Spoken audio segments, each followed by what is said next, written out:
issue of how to rebuild after the war was a primary focus of the 1945 general election. Conservative Winston Churchill aimed to minimise government spending, importing as little and exporting as much as possible, believing the state didn't have enough to fund rebuilding work. This idea was not popular with the public, as it meant that rationing was increasing rather than decreasing after the war. Labour leader Clement Attlee proposed almost the opposite, a programme of mass nationalisation and investment to get the economy turning over again. Nationalisation meant that the income from an industry could be put back into investment rather than being gobbled up by shareholders, and a centralised authority would allow this investment to be directed where it was needed without having to negotiate with individual companies. Labour won the election with a 145-seat majority, and the welfare state came into being. For the railways, this meant the creation of the fully nationalised British Railways. While the Big Four had done well out of the war financially, they had suffered heavy damage to their infrastructure, and development had stagnated due to the war. It was clear that none of the individual companies were up to the challenge of rebuilding. Only a centralised authority could do so. And this was the perfect time. The companies had got used to working together for the common good over the course of the war, and the increasing role the government had taken in their running meant that much of the management structuring was already in place. On the 1st of January 1948, the Big Four were formally dissolved, and British Railways took over the whole network. Not all railways fell under BR's authority. Many minor industrial lines were left as they were. Several other lines with no connection to the network were also unaffected. The London Underground had been publicly owned since 1933. The London Transport Executive was created to manage it. Northern Ireland's railways, meanwhile, were merged into the Ulster Transport Authority. The management was divided into 6 zones, based mostly on the Big Four's main domains to make the transition smoother. Alongside patching up the wartime damage, BR faced a challenge in reforming the network for a changing world. The problem was, the network had not been built as a single unified system, but as a patchwork of systems built for individual companies, cooperating on an ad hoc basis. BR aimed to use their newfound power to update the railways, introducing new technology and ideas, and reforming the network into an efficient and well-oiled machine. But the execution of this vision would meet with mixed success. The first key decision they had to make was what motive power their future should lie in: steam, diesel, or electricity. Many countries were using the post-war recovery as an opportunity to upgrade to more modern systems. In France, for instance, the devastation of the war meant that the network was being rebuilt from the ground up. The rebuilding was taken as a great opportunity to install electric cables while they were at it. BR aimed to do the same, but unlike France, the network in Britain had taken relatively light damage, and most in the government simply wanted the network patched up and returned to service as simply as possible. Meanwhile, funding could be directed into more pressing matters.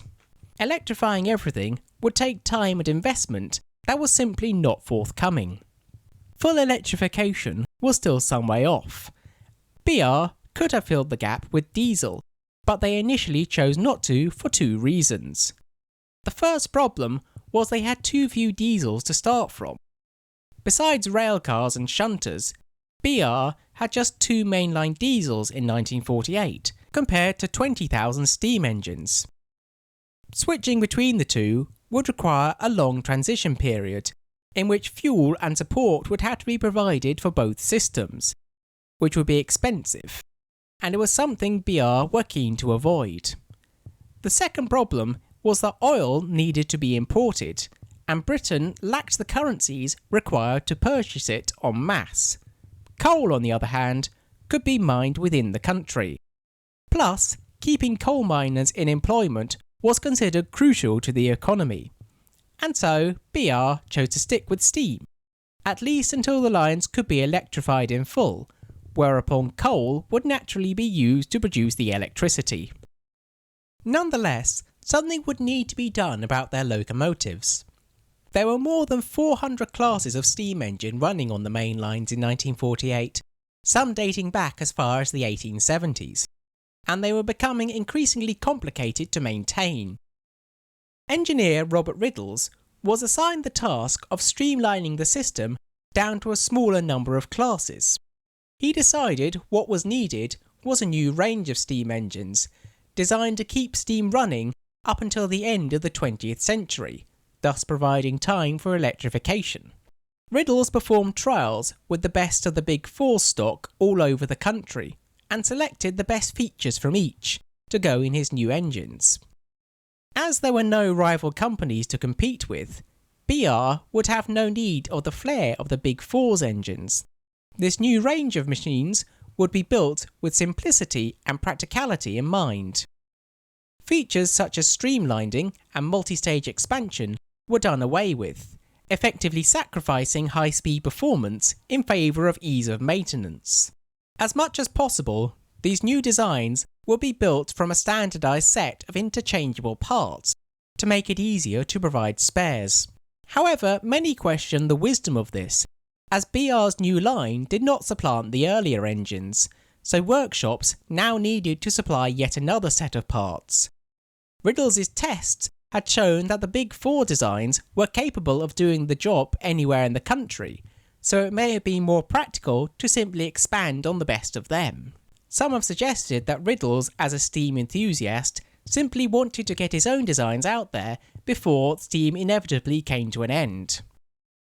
Nonetheless, this new set of standardised classes produced were very successful designs. Efficient, powerful, and reliable. These engines were perfect for their time, even if that time would be tragically short. With so many classes of engine in service, the railways were becoming an exciting place, and this gave rise to a new hobby known as train spotting. The first train spotter manual had been published in 1942, with information about all of Southern's engines, but it saw its peak in the 1950s as more nationwide manuals were published. Children across the country would gather by the lines after school to tick off each engine they saw and compare notes afterwards. For its first few years, British Railways was a great success, turning over a steady profit. Continuing fuel shortages were straining the roads, allowing the railways to hold on to their business. Whilst passenger numbers were growing, freight was seeing an even bigger boost. It had risen during the war and continued to rise for almost a decade afterwards. BR believed the trend had permanently reversed and began to invest in new goods yards. Most of these new yards were designed to the hump arrangement. The various goods wagons would be uncoupled and pushed over a man-made hill, whereupon gravity would do the rest of the work. Points would be used to direct each truck into the correct siding, where it would be coupled together for the rest of the trucks, ready to be towed away by a goods train. This system greatly simplified the job of sorting the wagons, which had previously required a lot of shunting and reversing from the yard engines. But it was delicate to operate, as it required several sets of points to be adjusted to direct each wagon to the correct siding, and the gap between each one could be mere seconds. Pulling every lever in this time and always getting it right was a tall order for the signal operators. To make their job easier, an automated system was introduced, operated by some of the first computers to be employed on the railways. All the signalman had to do was feed in the correct punch cards. Alongside upgrading their engines and their yards, BR were attempting to adjust their tracks into a more coordinated system. While the network looked nicely joined up on a nationwide map, a closer look revealed a network which had not been built with joined-up thinking in mind. In the 19th century, a company would build a line to service a particular area. Another who wanted to service that area would then build a line right next to it, resulting in two separate stations within a stone's throw of each other. Often, the companies would even build track with the specific intention of blocking their rivals. It would have made more sense to share space, but to do so required a lot of negotiation between the companies. This haphazard arrangement had made sense under the pre-grouping companies, but had made increasingly little sense under the Big Four. and even less under BR. They had now inherited a network with many awkward breaks and duplicate lines. In order to reform the system, these duplicate lines would need to be shut, and new connections built in order to make everything run more smoothly. Duplicate lines were not the only reason lines were shutting. The nation's light railways were also declining. Few had ever been profitable, and many had existed mostly to service local industries, which were now either gone or taking their light goods traffic by road instead. As a result of this, in the 1950s, line closures began to happen in earnest. An early example was the narrow gauge Tallinn Railway in Wales. It had been built in 1863 primarily to service a local slate quarry, which shut in 1946, and passenger traffic was just too low for the line to be sustainable. The line was announced for closure in 1951, but locals were sad to see it go, and organised a big fundraiser which allowed them to buy the line and some of the engines.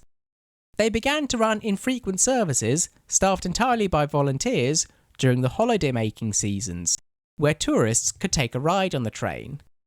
This was the first of Britain's heritage railways.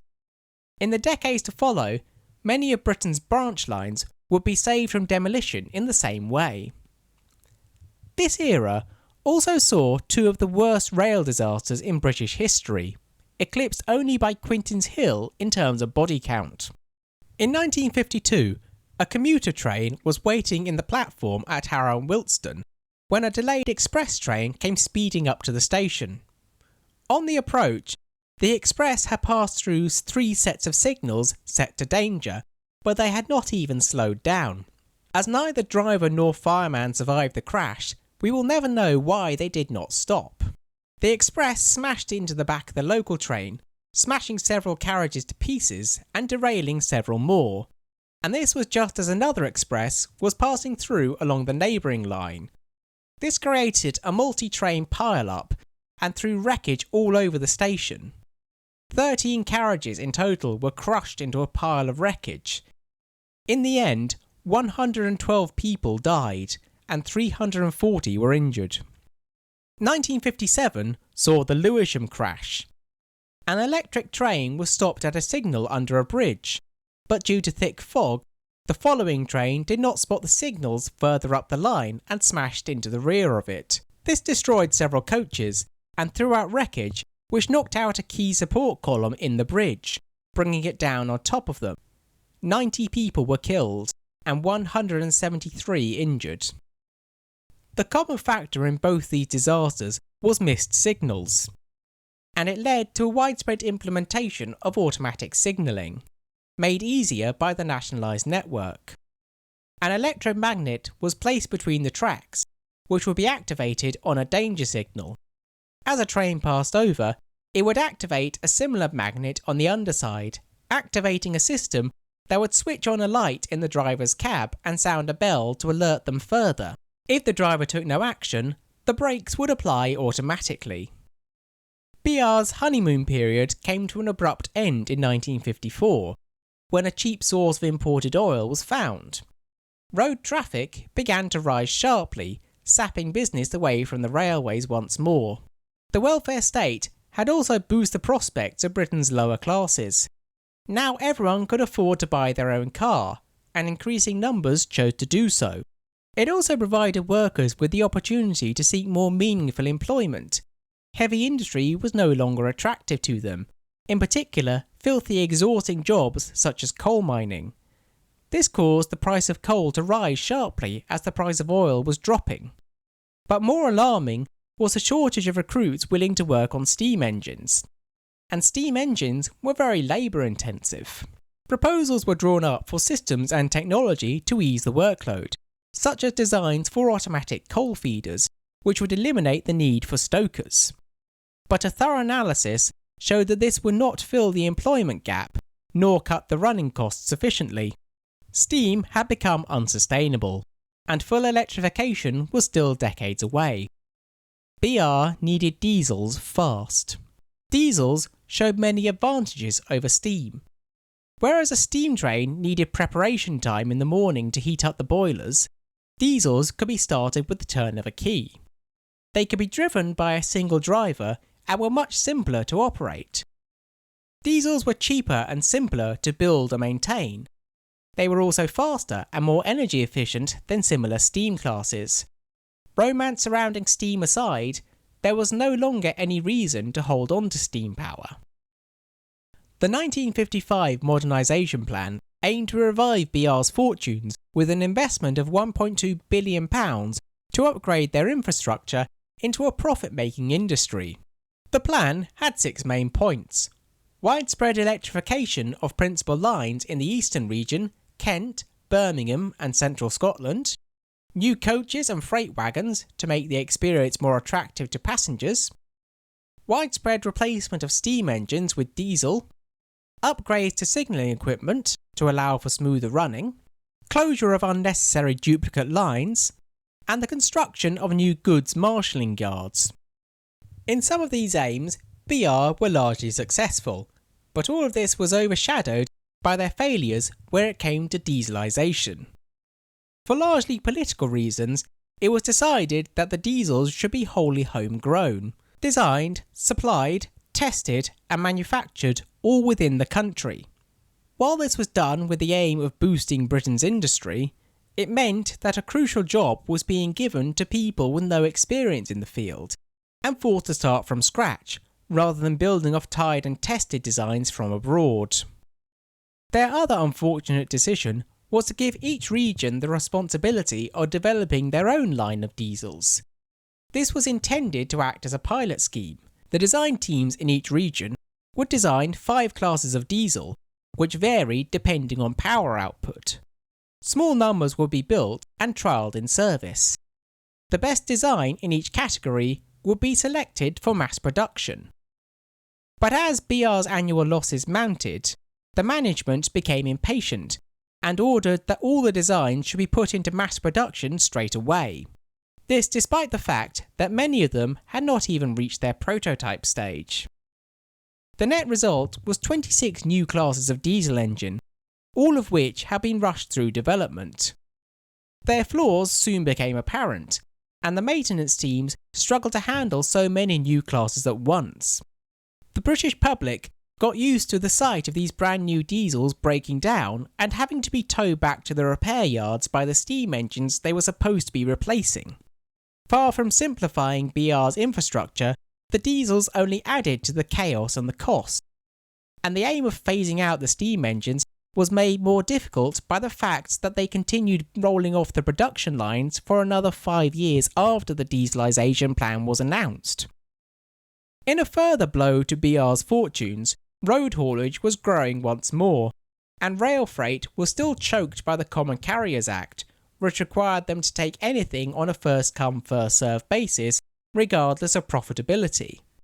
Before long, many of their expensive new goods yards were sitting empty. All in all, the Modernisation Plan was an expensive failure. It led the Treasury to distrust BR's financial planning and reluctant to invest, a problem that would strain BR for the rest of its existence. BR were in deep trouble when things had seemed so promising not so long ago. But one man had a plan that would prove to be likely the most controversial decision in the history of Britain's railways. But that is a subject for next time. Thank you for watching. Don't forget to like, share and subscribe, and why not leave a comment to help the channel grow. I am currently working on part 15 of this series, which should be with you in the next couple of months. In the meantime, why not check out the rest of the series, or have a look at my website for more examples of my artwork. See you soon!